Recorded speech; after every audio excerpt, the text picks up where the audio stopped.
अस्सलामुअलैकुम। आपने ख़बर तो ज़रूर सुनी होगी कि टेलीनॉर जो है वो पाकिस्तान छोड़ के जा रहा है। आज हम जानेंगे कि ऐसा क्यों है, टेलीनॉर पाकिस्तान से क्यों छोड़ के जाना चाहता है और इसके यूज़र्स पे क्या इम्पैक्ट होंगे, जो सिम यूज़ कर रहे हैं टेलीनॉर के उस पे क्या इम्पैक्ट होंगे और हमारी इकॉनमी के क्या इम्पैक्ट होंगे। आज हम इस तमाम चीज़ों के बारे में डिस्कस करेंगे। टेलीनॉर पाकिस्तान के अंदर आता है 2005 के अंदर। टेलीनॉर एक नॉर्वेजियन कंपनी है, बेसिक जो इनकी पेरेंट कंपनी है ये उसकी एक सब्सिडरी थी। 2005 में जिस वक्त टेलीनॉर पाकिस्तान के अंदर लॉन्च होता है, उस वक्त पाकिस्तान की जो मोबाइल मार्केट थी वो काफ़ी ज़्यादा सैचुरेटेड थी और शहरों के अंदर ज़्यादातर जो लोग थे उनके पास पहले से सिमें मौजूद थी। तो टेलीनॉर को चाहिए थे यूज़र्स, आवाम जो कि इनकी सर्विसेज यूज़ करें। तो क्योंकि शहरों के अंदर इन्हें प्रॉब्लम हो रही थी तो इन्होंने एक स्ट्रेटजी बनाई कि बजाय शहरों में सर्विसेज देने के इन्होंने जो दूर देहात के गांव देहात थे उनकी तरफ ज़्यादा फोकस रखा। उसकी वजह से ये हुआ कि इन्हें बहुत जल्दी बहुत बड़ा यूज़र बेस मिल गया, यानी कि ज़्यादातर लोग इनकी गांव देहात में, क्योंकि सिग्नल्स का प्रॉब्लम होता था, अगर वहाँ पे किसी एक सिम के सिग्नल ज़्यादा अच्छे आ जाएंगे तो वो लोग वहाँ पे उसकी सिम्स यूज़ करना स्टार्ट हो जाते थे। तो अल्टीमेटली इनको क्या हुआ कि इनको बहुत ज़्यादा ग्रोथ मिली। अब ये प्रॉब्लम नहीं थी, प्रॉब्लम स्टार्ट होती है क्योंकि फार्मर्स जो हैं उनके पास इतना ज़्यादा पैसा नहीं होता। फार्मर्स जनरली थोड़े गरीब होते हैं एज़ कम्पेयर टू शहरों के लोगों से। तो वहाँ पे जो बेसिक यूज़ होता है मोबाइल का वो सिर्फ कॉलिंग और एसएमएस के लिए होता है। अब यहाँ पे प्रॉब्लम स्टार्ट होती है 2014 के अंदर, जब पाकिस्तान के अंदर 3G और 4G लॉन्च होता है। इसी के साथ एंड्रॉयड मोबाइल्स और सारे इंटरनेट मोबाइल्स भी सर्विसेज पाकिस्तान के अंदर आहिस्ता आहिस्ता आने लग जाती हैं।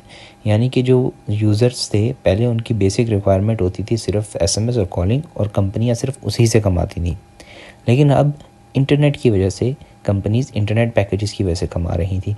अब फार्मर्स का जो बेसिक यूज़ था वो ज़्यादातर कॉलिंग और एसएमएस के लिए था। अब इसका नुकसान टेलीनॉर को ये हुआ कि आहिस्ता आहिस्ता इनके बिल्स और लॉसेस बढ़ते गए, क्योंकि जो इनका बेसिक यूज़र बेस था वो ज़्यादातर फार्मर्स की तरफ था जो कि ज़्यादातर कॉलिंग करते थे, ना कि इंटरनेट प्राइमरी यूज़र्स थे। लेकिन बाकी कंपनीज़ ने क्योंकि सिटीज़ में फ़ोकस किया था तो उनको ज़्यादातर जो मिल रहा था सर्विसेज वो इंटरनेट की वजह से उनके रेवेन्यूज़ बढ़ते गए। अब आहिस्ता आहिस्ता क्या हुआ, क्योंकि आपने पेमेंट तो करनी है 3G 4G की वजह से क्या हुआ कि टेलीनॉर के लॉसेस आहिस्ता आहिस्ता बढ़ते गए और रेवेन्यू और प्रॉफिट्स उस तरीके से ग्रो नहीं कर रहे थे, जिसकी वजह से 2019 में टेलीनॉर ने डिसाइड किया कि वो पाकिस्तान छोड़ के जा रहे हैं। लेकिन तब से वो ढूंढ रहे थे और कोई अच्छा बायर नहीं मिल रहा था जो कि टेलीनॉर को एक अच्छी प्राइस के ऊपर ख़रीद सके। तो यहाँ पे एंट्री होती है पीटीसीएल की। पीटीसीएल और यूफोन ये बेसिकली एक ही जो है कहें कि पेरेंट कंपनीज़ के हैं।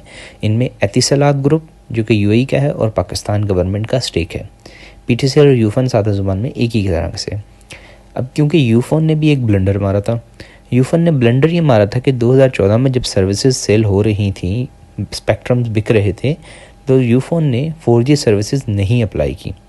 इन्होंने अपनी 4G सर्विसेज लॉन्च की 2019 के अंदर, जबकि बाकी तमाम सिम्स ने अपनी 4G सर्विसेज 2014 में ही लॉन्च कर दी थी, जिसकी वजह से यूफोन का जो इंटरनेट स्पीड थी वो इस तरीके से अच्छी नहीं थी और यूफोन के ज़्यादातर जो यूज़र्स थे वो स्विच हो रहे थे दूसरे सिम्स की तरफ, दूसरे नेटवर्क्स की तरफ।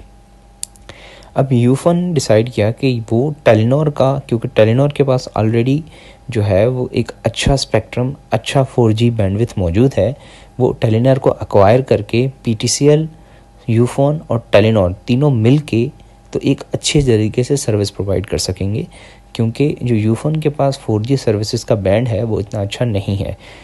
इसकी वजह से एट दी एंड देखा जाए तो यूज़र का ही फ़ायदा है कि उसे बेटर सर्विसेज मिलेंगी। हाँ, और अगर इसका इकॉनमी की तरफ देखा जाए कि टेलीनॉर पाकिस्तान से जा रही है तो ऐसा नहीं है, टेलीनॉर इंडिया से भी जा चुकी है। कि टेलीनॉर का जो बेसिकली पेरेंट ग्रुप है वो जनरली ही एशिया से दूर जा रहा है। 2017 के अंदर टेलीनॉर इंडिया से भी एग्ज़िट कर चुका है। तो दैट्स ऑल। आई होप कि आपको वीडियो अच्छी लगेगी। अगर अच्छी लगी है तो प्लीज़ सब्सक्राइब कीजिएगा। That's all. This doctor man signing off. अल्लाह हाफिज़।